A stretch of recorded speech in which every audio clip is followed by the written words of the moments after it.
So ito na mga kababayan, etong kay UC Claire Castro, no? Sa mga hindi po nakakaalam, yung ating pag-uusapan ngayon ay kay UC Claire Castro. So pag sinabi natin si UC Claire Castro, isa po siyang Undersecretary ng PCO or Presidential Communication Office, no? Or siya po ang tagapagsalita ng palasyo, parang spokesperson, parang ganun. Pero hindi naman daw ganun. So, parang ganun na nga. Basta sa madaling salita, spokesperson na yan, Undersecretary PCO, Undersecretary UC Claire Castro, na nagsabi mismo, at take note mga kababayan, si UC Claire Castro po, mga kababayan, ay isa pong lawyer. Alam po natin yan, attorney UC Claire Castro. No, so, ngayon, mga kababayan, meron pong komento itong si UC Claire Castro, so attorney UC Claire Castro, na patungkol nga dito sa desisyon no, ng International Criminal Court or ICC na pagbasura nga dito sa tawag dito, petition or petition of jurisdiction of court, no? Petition sa jurisdiction ng ICC dito sa Pilipinas. Ngunit mga kababayan, nabalitaan po natin nung nakaraang gabi lang ay binasura po itong pagpetisyon or pag-question, no, ng kampo ni Duterte kung meron ba daw kapangyarihan or meron ba daw power o meron ba daw kakayahan ang ICC na pumunta ng Pilipinas at arestuhin si Duterte at ikulong siya sa dahig. So, yun nga mga kababayan, nagpapatunay na meron pong jurisdiction ang ICC. Sa madaling salita po, may karapatan po ang ICC na arestuhin si Duterte at ikulong.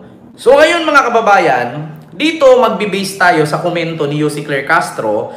Alam naman po natin na si UC Claire Castro po ay isang abogado. So, alam niya po ang pagdating sa batas at alam po niya ang tinatawag na rule of law. So ngayon mga kababayan, ito po yung reaction ni UC Claire Castro. So paalala ko lang po, yung mga co-perpetrator, ibig sabihin ng co-perpetrator, mga kababayan, ay yung mga kasabwat, kasali, sangkot, kasama, or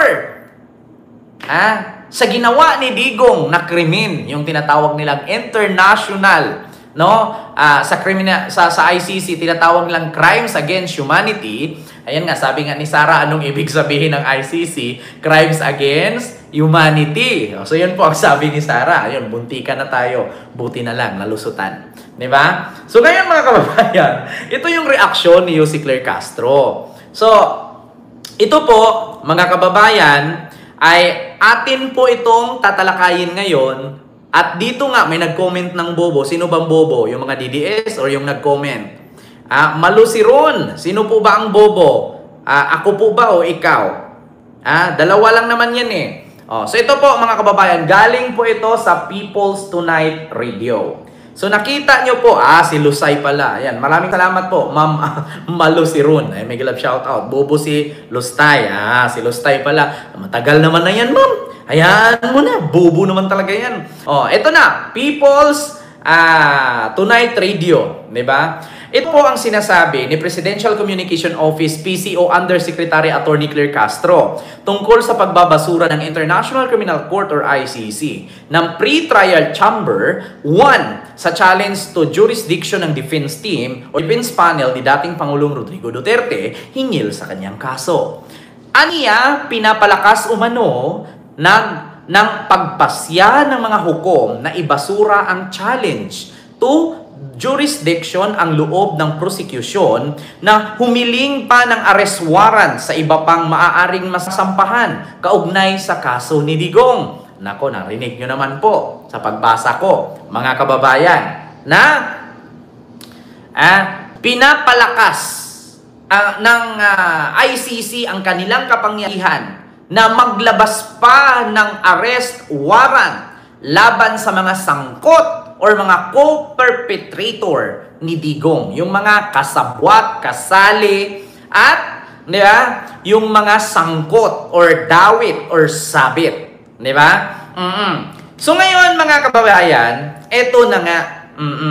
Sabi pa nga ni UC Claire Castro, maaari nang ituloy ang hearing dahil kampante na sila na hindi na magiging issue ang jurisdiction. So, ang magiging issue na lang kay Pangulong Duterte ay kung fit ba siya for trial.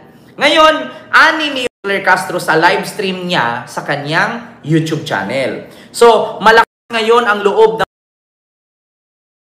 dahil alam na nila na wala ng sagabal patungkol sa issue ng jurisdiction. So ngayon mga kababayan, may ads po kayo mag-skip. So sa madaling salita pala mga kababayan, ito na po, no?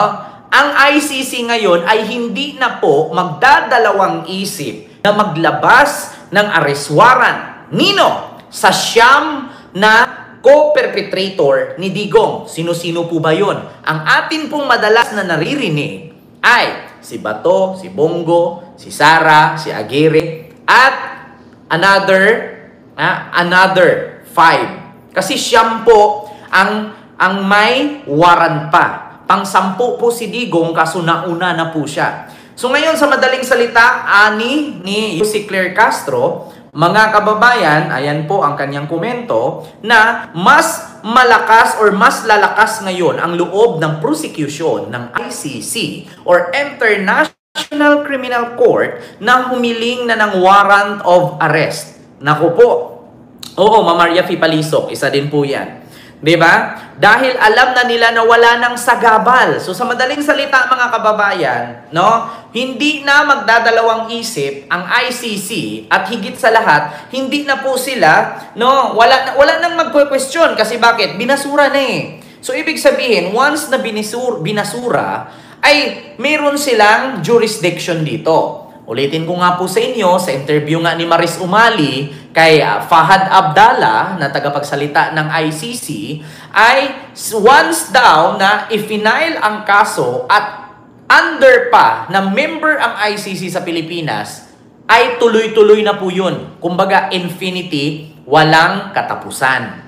So, there is no question, sabi ni A Wicked Empath. Oo, totoo po, wala nang ibang tanong-tanong pa. Kasi, una naman kasing irereklamo dyan, mga kababayan, itong mga DDS, no? Lalong-lalo na yung mga senator ni Digong. Kasi, binoto sila ng taong bayan para magserbisyo sa tao, pero doon sila kay Digong,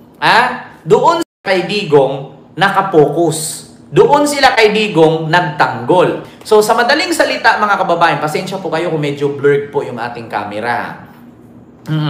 Sa madaling salita po mga kababayan, no, ay hindi na po sila, wala na silang magagawa. Kung meron mang warrant na ilalabas, warrant na po yan. Mama Jorda, hello po. No? Kung meron man pong warrant na ilabas ang ICC, sabi nga ni Senator Antonio Trillanes, no, early this 2026 or either katapusan ng taong ito or early 2026, maybe January, February. No? So, sa madaling salita mga kababayan, sa ngayon, alam na ng ICC na wala ng sagabal, baka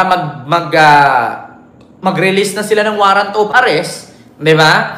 Ng Interpol, together with the Interpol, tapos yung Interpol pupunta sa Philippines, di ba? Makipag-coordinate sa PNP or di kaya sa CIDG at sa NBI, naku po. So, ngayon, mga kababayan. So, manganganib nga ba or mangangamba nga ba or matatakot nga ba si Bato at si Bongo? Sa madaling salita po mga kababayan, yes. Di ba?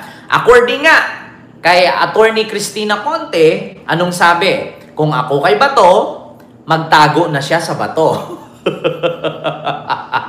Di ba? So dapat nga bang matakot, manginig si Bongo, si Bato at si Sara? Yes, dapat lang. Bakit? Wala nang sagabal sa warrant of arrest. Wala nang mamamalo ng cellphone sa noon yan. Wala nang haharang na Mijaldía dyan. Oh, wala nang hanilit dyan na mamamalo ng cellphone sa ulo. Wala nang Philip Salvador dyan na magsisigaw-sigaw sa labas. Wala nang Bongo dyan na mag-aabot ng pizza. Oh, wala nang magsasabi dyan na, sabihin mo, saan siya dalahin? Tangina ka. Wala nang magaganon-ganon. Kasi bakit? May jurisdiction ang ICC. Binasura po ang petisyon ng kampo ni Digong na kung meron bang kapangyarihan ang ICC para damputin sila. So, binasura, ibig sabihin, meron. So, wala na po kayong maririnig dyan mga kababayan na sabihin mo saan siya dalahin. Tangina ka. Wala na. At wala na din po kayong maririnig dyan na ang imong amahan, gipalubong sa akong amahan, pero ang akong amahan, imong gipapreso. Tangina ka. Wala na kayong maririnig na ganon. Sa madaling salita po, magtago na kayo. Bato, Bongo, Sara, at iba pa. Kasi yun ang pagkakaalam ko. Ngayon, mga kababayan, sa mga nagtatanong, bakit Ken kasali si Sara dyan? Si Aimee nagsabi. Anong sabi ni Aimee? At si Sara din mismo nagsabi na may warrant si Bato at kasali siya. Eto nga, papanood ko sa inyo para hindi tayo masabihang fake news dito. Eto Aimee Marcos, may warrant si Sara sa ICC. Para mapanood. There are also allegations that, first of all, several weeks ago, a draft was mooted involving a warrant of arrest of 5 police officers, including Senator Ronald Bato de la Rosa. Of late, there has been a rumor, once again, that the Vice President will, in fact, be issued by the ICC a warrant immediately. So, alam natin na si VP Sara ay nandun sa listahan. Pero alam ko na nasa ibaba siya, no? Doon sa mga pinangalanan. Ngunit, ilang araw nakalipas, may mga report na siya na ang uunahin. Sorry. Narinig ninyo mga kababayan? Rinig na rinig nyo po. Si Aimee mismo nagsabi. So kung hindi po totoo yan, fake news siya. Diba? Kung hindi totoo na walang warrant si Sara, si Bato, si Bongo, fake news si Aimee. Ano ba dapat ang gawing batas dyan para sa mga fake news? Dapat dyan, ikukulong. Diba? Si Aimee mismo nagsabi na si Bato, si Bongo may warrant and co-perpetrator ni Digong na sangkot dito sa extrajudicial killings Kimirot. Diba? At si Sara nga daw ay nasa huli, ngunit inibabaw daw ito. Inuuna daw. No? Instead na nasa huli si Sara, inuna. Siya daw ang first na aarestuhin. So, mga kababayan, ito po ang aking sinasabi. Ngayon, si Bato, kung meron naman siyang 1 billion, maghanda na siya. Bakit? Si Digong, billion na ubos Diba? International lawyer ang kailangan ni Bato. Hindi naman po pwede sigurong papayag na lang si Bato doon, magpakulong. Pag nakulong si Bato, syempre, ang kanyang gagawin dyan, kukuha siya ng lawyer. Diba? Ano ba dito sa Pilipinas kapag inaresto ka? Babasahan ka ng warrant. Diba? Pag binasa ng warrant, anong sasabihin?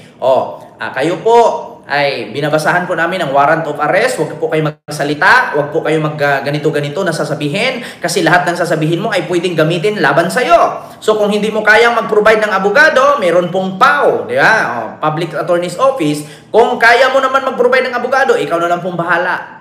Ngayon ang tanong mga kababayan, doon ba sa ICC may PAO? Wala pong PAO doon. Meron doon, PAO di Arco. Diba? Yung PAO di Arco, ipahid mo sa likod mo kapag ikaw ay nasasaktan. Kapag ikaw ay nilalamig. Si Bato pa naman, mabilis lamigin. Bakit? Wala po siyang buhok. Diba? Wala pong PAO doon. Sa ICC. Ang kailangan ni Bato, kumuha ng abogado. Ang kailangan ni Bongo, alam naman natin yan. Maniwala ako kay Bongo, bilyonaryo niyan. Bakit? Sinabi ni Digong, bilyonaryo si Bongo. Si Bato, hindi ko lang alam kung bilyonaryo ba siya. Kasi sa totoo lang mga kababayan, naniniwala ako na si Bongo, kaya ni Bongo mag-provide, billionaire yan.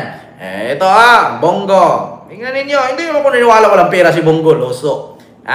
Ngayon mga kababayan, tignan natin yung salin at asset ni Bongo kasi yung 2017, 2018, ang sabi ni Digong, bilyonaryos Bongo. Pag hindi umabot ang salin ni Bongo ngayon ng bilyon, sabi ko sa iyo Digong, sinungaling ka talaga. Bongo, bilyonaryo. Nang makita ninyo bilyonaryo sa Davao. Ito mga kababayan. Ang kagala ng resibo ay tumigit 300 milyong piso umano ng flood control project Gaano kalaki ang total? Ito mga kababayan.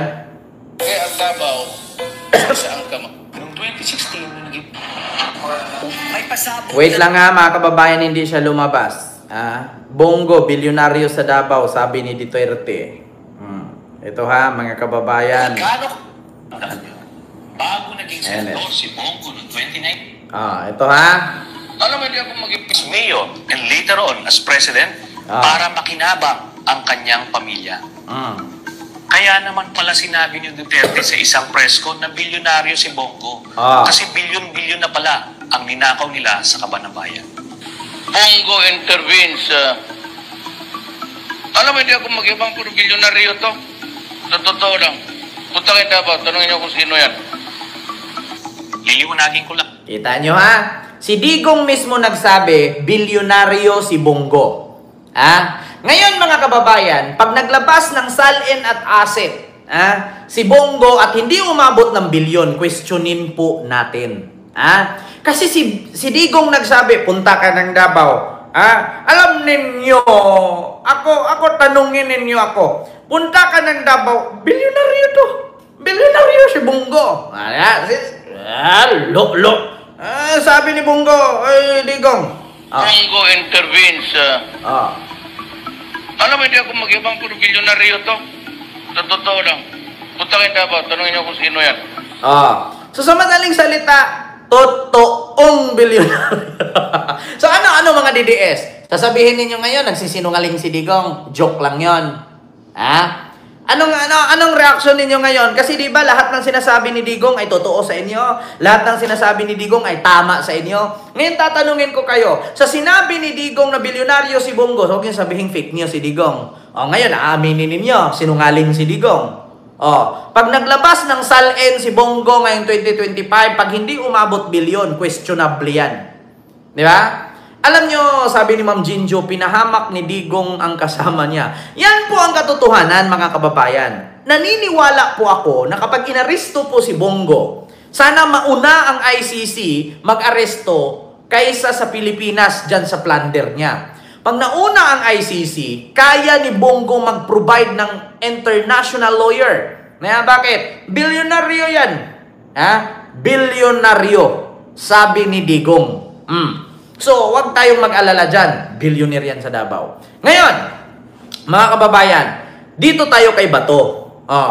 May billion ba si Bato? Kasi kung wala kang bilyon, tsaka yung sinabi niya, si Bato, Davao Death Squad yan. Totoo yan. Inaamin din ni Digong na si Bato, Davao Death Squad. Ito Bato, membro ng Davao. Alam nyo, pinahamak talaga lahat ni Digong, yung mga kasama niya. Death Squad. Ito mga kababayan. Huwag nyo sabihin na lahat ng sinasabi ni Digong kasinungalingan. Diba? Senator, may I... yes sir, go ahead. Chair. Lahat itong sa right side ko, dumaan ito ng Chief of Police, Police Director. Puro commander ng death squad yan. I thought there was no existence. Trabaho ng polis yan. Literally, hindi ko sabihin ng death squad. Yung isang senador, yan nagkakaupo dyan, si Senator De La Rosa. Death squad rin yan. Putang ina, Bato. Sinabi ko sa iyo, Bato, isumpa mo talaga yung kaluluwa ni Digong. Sabi ko sa iyo, nilaglag ka na ni Digong. Death squad din yan. Nakaupo dyan, senador. Death squad din yan. Sinabi ko sa iyo, kayabangan ni Digong, mapapahamak lahat. Ngayon, mga DDS, huwag yung sabihin nagsisinungaling si Digong. Kasi yung sinabi ni Digong kay Risa, ma'am, wala kang alam because guilt is personal. Tangin mo yung makatabi mong abogado kung ano ibig sabihin ng guilt is personal. Di ba tinadtad ninyo ng bus si Risa kasi walang alam? Naniwala kayo sa sinabi ni Digong na because guilt is personal. Tinadtad ninyo ng ba si Risa kasi walang alam si Risa, hindi abogado. O ngayon, itong sinabi ni Digong na, yan. Literally, hindi ko sabihin ng death squad. Yung isang senador, yan nagkakaupo niyan, si Senator De La Rosa. Death squad rin yan. Because they were police directors handling the controlling crimes in the city. Ayan na. Inamin. Ano mga DDS? Ngayon itatanggi ninyo. Ano na naman ang sisigaw ninyo pag inaristo si Bato? Ginigipit? Pinagbintangan? Sino ba ang nag-amin? At sino ba ang nagbintang? Di ba si Digong? Sinabi ni Digong sa Quadcom. Inamin ni Digong sa Quadcom. Naku Bato, magtago ka na. Dito pa lang, inamin na ni Digong. Death squad din yan. Eto Bato. Hindi death squad. Alam nyo, sa totoo lang matatawa ako eh. Ito. Fix man mamatay man ako. Hindi ako miyembro ng Double Death Squad. Yan nagkakaupo niyan, si Senator De La Rosa. Death Squad rin yan. And here he is again. That's astonishing. Diba? Kita niya. Itong sa right side ko, puro commander ng Death Squad yan. Yan nagkakaupo niyan, si Senator De La Rosa. Death Squad rin yan. Ano ka ngayon Bato?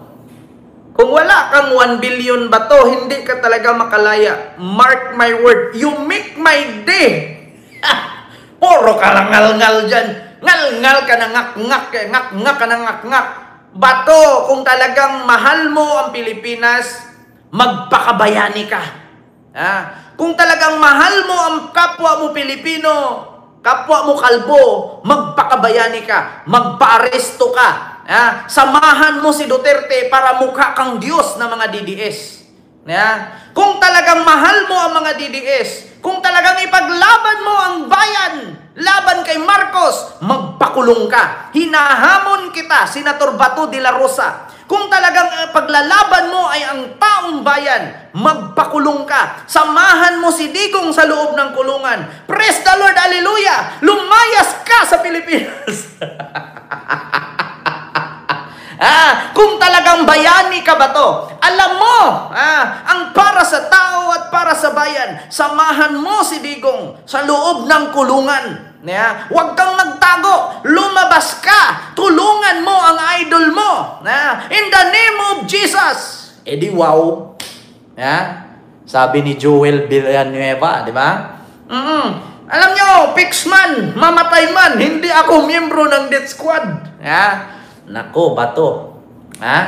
Nabi ko, ganito, encourage the criminals to fight. Pagka lumaban, patay ninyo. Patay. Encourage the criminal to fight. Kapag lumaban, patayin ninyo. Sino pa namang kriminal? Sino pa namang adik na hindi mapatay dyan? Nakita mo walang baril, tapos bibigyan mo ng baril, o lumaban ka sa akin. Pag hindi ka lumaban, papatayin kita. Mapipilitan, hahawak nga ng baril. Tapos pag binaril ng pulis, sabihin ng laban. Kita ninyo, kaya nga sabi, mga kababayan, sabi ni Maria Lourdes Serrano, si Rino ba yan? Si Rino? Yung mga ebidensya, kaya alam ko na mga kababayan kung bakit ang mga baril ay pari-pareho. Kasi ang sabi ni Digong, encourage the criminal to fight para may rason tayong patayin sila. Pahawakin mo ng baril, tapos sabihin mo, barilin mo ko. Pag hindi mo ko barilin, papatayin kita. May hawak na baril, barilin agad diretso. Pag baril ng pulis, sabihin ng laban, may hawak na baril. Ito na. Ito yon mga kababayan. Ito, makita ninyo Maria Lourdes Serrano to Duterte. Malaman nyo naman to international commissions. At yung nakita namin at nahalata namin sa Korte Suprema ay nangyayari noon na pare-pareho ang baril. Yung tao na Kaliwete. kanan ng kamay na ilagay ang baril sa Kaliwa. kaliwa. Oh. So parang ang ebidensya ay manufactured talaga. Diba? Kita ninyo? Ganon ang ginawa. Kaya sabi ni Digong, encourage the criminal to fight para may rason tayong patayin sila. Kaya nga ang sabi ni Maria Lourdes Sereno na dating, ano ba to? Hindi ko alam kung ano nito. Power niya. Judicial process, no? As Chief Justice, no? Chief Justice Maria Lourdes Sereno, na kung saan manufactured evidence ang ginawa nung panahon ni Digong. Encourage the criminal to fight para may rason tayong patayin sila. Yun ang sabi ni Digong. Kaya ngayon mga kababayan, lahat ng sinasabi ng liberal senators. Sino ba yung mga liberal senators? Trillanes, Hontiveros, Kiko, Bam, at Leila de Lima, Chel Jokno, lahat pa, no? Sa mga panahon at mga liberal senators, totoo lahat. Walang mali. 'Di ba? Totoo po lahat. Walang mali. Lahat ng mga sinabi ni Trillanes, lahat ng sinabi nitong mga liberal senators, totoo po lahat. 'Di ba? Kasi bakit? Ito pa lang, napakatagal na nitong interview na to ni Maria Lourdes Sereno na dating Chief Justice. Tignan ninyo, manufactured evidence. Yung tao, kanan ang ginagamit na kamay, nagiging kaliwete, nandito yung baril. Kasi ang sabi ni Digong, encourage the criminal to fight para may rason tayong patayin sila. So, inimagine ko, according sa aking pagkakaintindi, siguro, halimbawa, ako ngayon, yung adik. Ang gagawin ng mga pulis, pahawakin ako ng baril. Manlaban ka, barilin mo ko. Kasi encourage the criminal to fight. Hindi naman niya masasabing encourage the criminal to fight kung wala kang baril. Anong hawak ng kriminal? Bato? Kalaban mo baril? Pulis ang kalaban mo, habit-bit mo bato? Tapos ang rason dun, kaya mo pinatay kasi babatuhin ka? Tanga! Walang kakayahan yung tao. Hindi ka pwedeng pumatay, hindi ka po pwedeng bumaril hanggat wala siyang hawak na baril. So ang ginawa siguro nitong mga kapulisan sa panahon ni Digong, pinahawak nila ng kalibre 45 or 38 or 38. So, magugulat ka sa sabi ni Maria Lourdes Sereno na ang kamay nung pinatay, kanan ang gamit pang sulat ballpen, nagugulat sila, ang kaliwete, yung ganchilyo ng baril, yung trigger ng baril, ay nasa kaliwa. Kung ikaw, kriminal, gagamit ka ng baril, kaliwa ang gamit mo, paano mo maibaril doon sa pulis kung manlaban ka? 'Di ba? So yun po yun. Manufactured evidence. Kita ninyo? Ito. Sa kaliwa. So parang ang ebidensya ay manufactured talaga. At alam mo, ang ICC hindi basta-basta yan gagalaw. Meron sila talagang nakitang kailangang isunod na procedure. So, ipaharap natin si Presidente Duterte at nakakatuwa na ang sinabi ng DOJ lately, no? Kung hihingi ang Interpol ng tulong, ay magko-cooperate sila. Tulungan po natin ang ating gobyerno at ang ICC. Ayun na. Sir Roger Mabait, maraming salamat po sir sa yung super chat. Ayan, good evening Kent, hello everyone. Maraming salamat po, Sir Roger. Diba? Kita nyo mga kababayan, ganyan po ka-brutal. Ganyan po karumal-dumal, karimarimarim, kagimbal-gimbal ang ginawa nung panahon ni Digong. Then now, tatanungin ko kayo mga DDS, natutuwa ba kayo? Ngayon ninyo sabihin mga DDS na kanin, sundalong kanin si Trillanes. Ngayon ninyo sabihin mga DDS na sinungaling si Trillanes. Nagpatampi-tampi, nagkadugtong-dugtong, nagkakunik-kunik. Lahat ng binibitawang salita ni Trillanes at ng mga investigador at sa ICC, pareho lahat. according din sa pag-amin ni Digong sa Quadcom. Nagkatugma ang salita ni Digong, tugma ang investigasyon, at tugma din sa ICC. So ang kalabasan, kulong forever. Hindi nyo maitanggi yan, mga kababayan. Bakit? Inamin po ni Digong. Kung ano ang investigasyon sa panahon ni PBBM dito sa extrajudicial ni Digong, tugma sa inamin ni Digong. Sir Rodolfo Lungkop, hello po. At kung ano man ang investigasyon ng ICC, according sa kanilang pagpunta sa Pilipinas, ay tugma rin kung ano ang investigasyon ng Philippine government, no, dito sa war on drugs ni Digong. Nagkapantay-pantay. Hindi na sana ako maniniwala eh. 'Di ba? Hindi na sana ako maniniwala. Ang problema lang kasi akala ko imbento lang to kasi baka si Digong, syempre, kinalaban si PBBM, sinabihang adik, sinabihang bangag, kada na lang may maisog rally, binibira si PBBM. Baka ngayon, yung administrasyon ni PBBM, planted lang ang kaso para madiin si Digong. So, hindi ako naniniwala. Ngayon, pumasok ang ICC, baka ang ICC hindi nag-iimbestiga, kumuha lang doon sa planted evidence ng kampo ni PBBM, kaya yun napatunayan na kulong si Digong. Pero hindi eh. Si Digong mismo umamin eh. Si Digong mismo nagsalita sa Quadcom. Kung ano, kasi ganito mga kababayan bago po si Digong ipinatawag sa Quadcom at sa Senado, nag-imbestiga na ang Philippine government. Kung ano yung mga naimbestigahan ng gobyerno ng Pilipinas, di ba?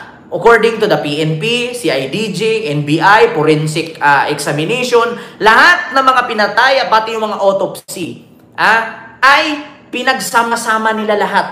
Pati na yung mga nakikita sa video ng ABS-CBN, TV5, GMA at mga media outlets, ay pinagsama-sama noong mga nag-imbestiga. Pumantay. May tinapon dito, may pinatay doon. Nung pinuntahan ng mga investigador, may nakita ng tinapon, may nakita ng pinatay sa lugar na yon. So, nagtugma ang media, journalist, at ang mga investigador. Ngayon, pumasok ang ICC, kumuha din sila ng sarili nilang investigasyon together with the PNP. So, kung ano ang investigasyon ng PNP, hindi maniniwala ang ICC noon, kailangan mag-imbestiga din sila. Ngayon po ang nakukuha ng ICC, same sa PNP, same ang investigasyon nila, at same ang lumabas sa media. So ngayon tatlo na, hindi pa rin kumbinsido ang Pilipinas niyan. Pinatawag si Digong. So ito po ang nangyari nung pinatawag si Digong. Ito po, mga kababayan, nang maniwala po kayo, Duterte, umamin. Kaya, pang-apat, umamin nga naman. Ito. I can make the confession now. Yes. If you want. Talagang niyayari ko. Meron akong death squad. Pero hindi yung mga pulis. Kita ninyo? Nag-imbestiga ang PNP. Nag-imbestiga ang ICC. Nag-imbestiga ang mga reporters at media. Lahat yung tatlo, PNP, media, ICC, tugma ang kanilang investigation. Hindi pa rin kampante ang tao nun. Kasi bakit? Pwede namang sabihin, baka yung PNP, kwento-kwento lang kasi kalaban nga ni Digong si BBM, baka inutusan yung PNP na idiin si Digong. Tapos ngayon, pumunta ang media. Baka sabihin, binayaran ni BBM ang media, kaya nila sasabihin yan. Hindi pa si PBBM presidente at that time. Nandyan na ang Rappler. Kaya nga pinapakulong nila si Maria Risa eh. Kaya nga pinasara ang ABS-CBN eh. Ano pa? Tapos sasabihin nyo, bayad ang media? Sinong magbabayad sa media at that time? Hindi pa presidente si PBBM. So, pumasok ang ICC. Ganon din. Hanggang sa ipinatawag sa Senado, ipinatawag sa Quadcom, inamin lahat ni Digong. Diba? Yun ang nangyari. So, ngayon, mga kababayan, sabi nga ni Jose Claire Castro, malakas na ang loob ng ICC na mag-release ng warrant at ituloy ang investigasyon at kung sino pa ang mga sangkot. Kasi wala nang sagabal. Kasi bakit? Binasura po ang petisyon ng kampo ni Digong na meron bang jurisdiction ang ICC sa Pilipinas. Meron po. Ulitin ko sa inyo. Sinabi na mismo yan ng spokesperson ng ICC na si Fahad Abdallah na infinity yun. Walang katapusang investigasyon. Once na i-final ni Trillanes ang kaso sa ICC noon, miyembro pa ang Pilipinas sa ICC. So, ang procedure, ang pag-imbestiga, tuloy-tuloy, walang katapusan. Kahit tinanggal na ni Digong, no, ang Pilipinas pagiging miyembro ng ICC, tuloy pa rin yun. Ibig sabihin po ng ganyan, infinity. Infinity, walang katapusan. Tuloy-tuloy yan hanggang sa may managot at matahimik ang mga kaluluwa ng biktima nila. Kaya yung siyam na redacted, isa na si Bato doon. Pangalawa si Bongo, pangatlo daw si Sara, according kay Amy Marcos. Magtago na kayo. Kasi kung takot ang tao, ang batas, hindi natatakot. Di ba? Sabi ni Attorney Regal yan, Oliva. Kung ang tao natatakot, ang batas, hindi natatakot. Di ba? So yun po yun, ha, mga kababayan.